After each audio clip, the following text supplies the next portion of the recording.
One, we are live. Here we go again. We are live yet again with an expert in the go-to market space. Not only a sales, but marketing expert in Sean Ball. And this is the LinkedIn teardown, where we will tear down Sean's LinkedIn profile and see what he's been working in on all this time. Now, I've seen some great content come from Sean over the years, and I would definitely consider him an expert in the space. The question is, do you believe he's an expert? And do you believe what he says is translated into his LinkedIn profile? So, Sean, just before we jump onto your LinkedIn profile, tell us a little bit about your background, how you ended up where you are today, and let's see if it tells the same story on your LinkedIn profile. Yeah, sure. So I come from a family of salespeople. I was the first to go to the dark side of marketing. So ostracized at Christmas dinner. It's funny though, because there's definitely the lines have blurred, I think, between sales and marketing. So I was marketing director for a large outsourced sales company that became one of the market leaders a few years ago before going fractional. And people often ask me, because the value I add these days is it marketing? Is it sales, what you do? My response is who really cares, as long as the activities and strategies we're doing are aligned to the commercial objectives of the business. It's not really about the turf war. It's about how do we make that happen. So somebody said to me the day after explaining that, probably a bit in a more verbose way than I just have. Somebody said, "Oh, so you're the marketer who actually gets sales." I was like, "Yes, that is a great strap line." I'm definitely taking that one. So, yeah. Maybe that's a good starting point. You know, do you get sales? Because let's be real here. When was that photo taken? Ooh, back in 2021. That was how many years ago? 3 years ago. My man, you haven't aged actually. Usually I have to tell people to change their photo. You look just as good now as you did then. You smooth talk, you. Well, I'm not trying to sell you anything today, but generate more demand. Generate demand faster? What does that mean to a layman? Do people really get demand generation in the north of England, let alone England and EMEA these days? I don't know if they do. Your other strap line, I think, is simpler or impactful. What do you think? Why did you choose this strap line? It's a good point, actually. So the name of our business, obviously, is Generation Demand, which is a play on words, obviously. And at the time, back in 2022, there was a lot of talk about sort of moving from the archaic Neanderthal world of lead gen into this, super sophisticated modern world of demand generation that was totally different and nothing like we'd seen before. And I probably adopted that a bit into the vocabulary that I used, which is why that was the strapline that I came up with. I think I've seen less of that as much these days. I mean, the sexy new buzzword these days is things like, RevOps and go to market and stuff like that, just repackaging the same stuff really. But it's a fair comment, really. This is why I like doing the LinkedIn teardown, because it gives you an opportunity to just stop and review what journey you've been on. I have to say, a marketeer who gets sales is super, super attractive, because that's what every sales leader wants, someone that gets them, and most don't. And as you say, you come from a family of sales leaders, which would really help you. So I think you've made good use of your tagline here. Do you find your follower growth has been, and I mean this in the politest way, stunted by where you're based in the country? Oh, that's an interesting question.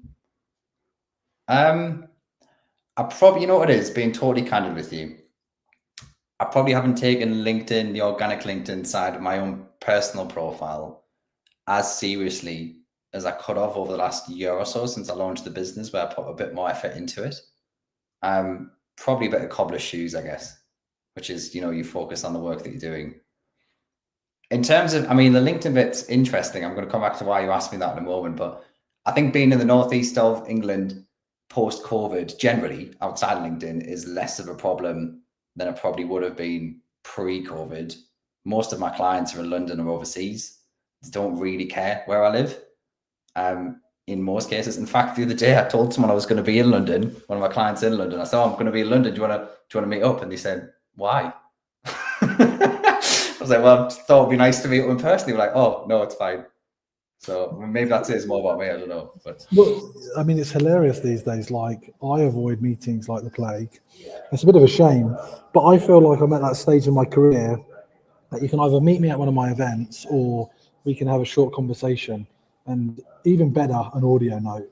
I love an audio note. I've really got taken them on board this year and found them super powerful. Now, the reason I ask is because for people looking for work, I think you get missed out if you're not London centric, which, and I think, I don't know how the algorithm really works. I worked at LinkedIn for 4 years. I was number one on LinkedIn for 4 years. I had a period of time where I very much, tried to study the algorithm, and I still don't know any better. And what I do know is I'm behind the times, and that was part of the reason that I started the LinkedIn Teardown, to learn from others again and re-energize myself.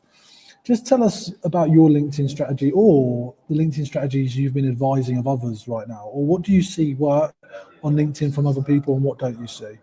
It's interesting what you said there about your experience at LinkedIn, because I think a lot of the people that I have spoke to who work at LinkedIn, more on the paid ad side, don't really understand how it works. In fact, probably the least of the people that I speak to generally. It's an interesting one when it comes to the idea of like the algorithm and optimizing for it. I think there seems to be a rise in, I guess, what would be deemed pods on LinkedIn, and people using AI comments more and trying to almost, manipulate the algorithm in an illegitimate way. And I think definitely don't want to ever be perceived as that. So when I try and post content, the stuff I do, I'm less bothered, and maybe I need to change my mindset, James. This is, I guess, the point of this teardown, really. But I'm kind of less bothered about reach and, I guess the cynic would say, vanity metrics. And I'm more bothered about, are the people I'm trying to sell to, are they seeing it, and are they being influenced by it? And I got a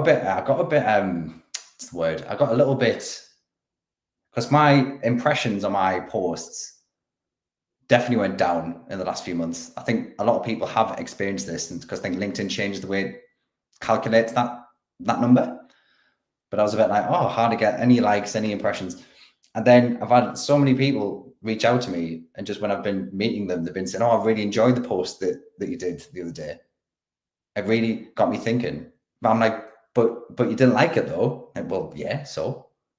And that really made me rethink how I approach it, because you would normally judge it through the lens of, are we getting engagements? Are we getting reach? Are we getting likes? But really, it's clearly influencing the commercial conversation. So if my primary objective, or others, is to influence the commercial conversations that you're having rather than just get reach, then I'm less concerned about that. So I would agree with you. I think when I see your text-based content, which is what I would describe as thoughtful thought leadership, I think you're in the right spot. I think where you lack opportunity or not taking advantage right now is video, imagery, content. And I'll tell you why this is important. With AI now, everybody, and AI commenting, and I played with it. In fact, I'm even building a tool called LinkDeal that enables AI commenting, which is going to annoy even more people. But I think there's something to be said for the fact that there's more trust in a human image than there is in a video. And LinkedIn is trying to do more with video. And I think there's a huge opportunity for you to do more with video, because, as you say, even if they don't like or comment, they see you. They see what you're sharing. They keep you top of mind. That's what people always say about me. Oh, James, you look so busy, or James, you're everywhere. That's my job, to be everywhere. Like, they might not even know what I'm talking about or even what I do. That is also a problem that I'm working on. But a lot of the time, like, I think video right now is your differentiator. I am seeing a lot of people coming into the stream. So if you've got a comment or a question, or you want to pop up and join me and Sean, just DM me on WhatsApp or my LinkedIn. So tell us, do you work on social media? So like do you work with founders much, or is that not your bag? Is it mainly the overall demand strategy for the companies Just tell us a little bit more about who you're focused on. Yeah, sure. I mean, I work with a lot of founders and owner operators, MDs, CEOs, less on how they can use their own LinkedIn outside of how you can help support the sales and marketing campaigns that we are doing, not necessarily to build their own personal brands. But yeah, that's where I tend to add the most value, because they aren't blockers. And not that, you know, marketing leaders or sales leaders that aren't necessarily owner operators or founders are, but they just think in a different way, right? They care about different things, and you can often move the needle faster. Does that answer your question? It certainly does. And I think having that influence on the business is what gets interesting. Do you prefer the early stages or those later stages? There's pros and cons to both. Well, Was that a politician's answer, James? That is a politician. I mean, you're not. This is not the BBC. Like you can say. I'm sure you've got clients on both ends, but yeah, you know well, what? I like the excitement and the kind of fast pacedness that comes with an early stage, right? Because you move so quickly, it can be quite stressful at times. But I think it depends on just what's the pain point of the organization, regardless of the stage, really. Yeah, definitely. Okay, so look, I would say, you know, this kind of structured text-based post, it's pretty standard from you, pretty strong. We've got a link here to your portfolio. Hold on here. What's going on here? This is interesting. Hold on, I've not tell us what this is. This is powered by LinkedIn. Yeah. This is LinkedIn's best kept secret. Well, tell us more. It's called Smart Links. It used to be called Point Drive. I remember Point Drive. I sold some Point Drive. Yeah. Well, it's a streamlined version of it. Essentially, it's a de facto landing page. The look and feel of it is quite restricted.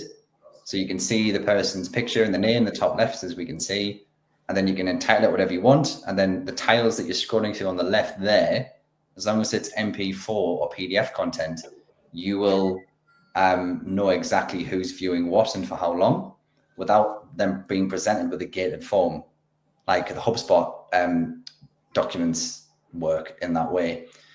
Now, they don't always know that you know that. How you leverage that is where the kind of nuance comes in. How are you leveraging it? Give us the secret. Give us two ways, really. First one is, are people, so the one that you're on here is when someone says, look, Sean, will you send me some more information about you, send me some case studies and testimonials, I typically send them this. To be honest, this is quite out of date. You make me slightly wince here. Because some of these clients have actually renamed and have delivered way better results. But anyway, that's what I'll typically use. Now I can see when people, how long they're viewing the testimonials for. Have they viewed them multiple times? Have they got past page 3 of a certain document? Because a lot of marketing people put all the good stuff at the back and they make their content quite than it needs to be. So there's 2 key things when I use this for a client point of view. The first one is your content doing what it needs to do? Are we getting people consuming it?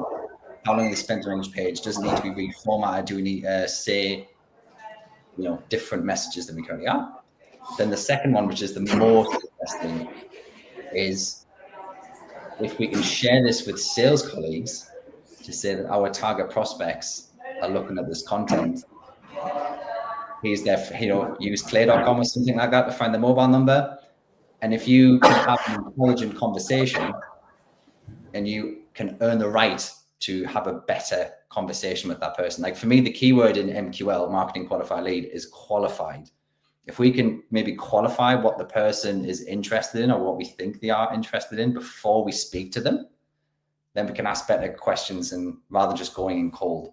Because if you send something as a PDF, as an attachment, or even a YouTube link, you have no idea if that person has actually really seen it. I love it. I didn't think this product still existed.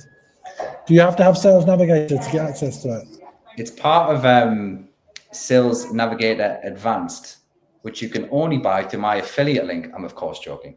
No, they make it quite hard to buy for some reason. If you Google Sales Nav now, it will try and default you to buy the core product, which in my opinion is not very good. You have to make it quite hard to buy. You need to Google, whoever's on this stream and are interested. It's Sales Navigator Advanced. It's about £120-ish a month an hour, I think.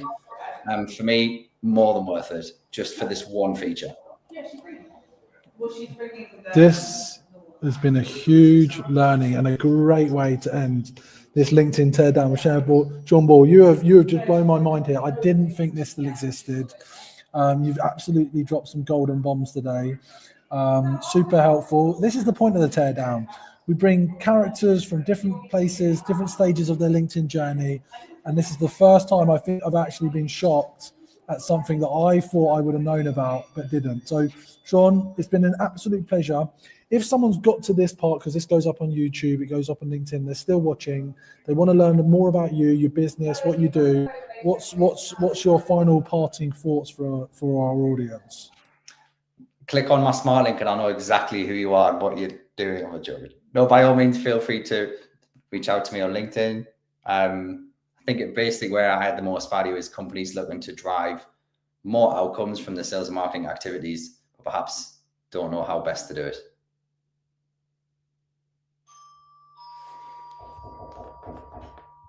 Sounds like the perfect time.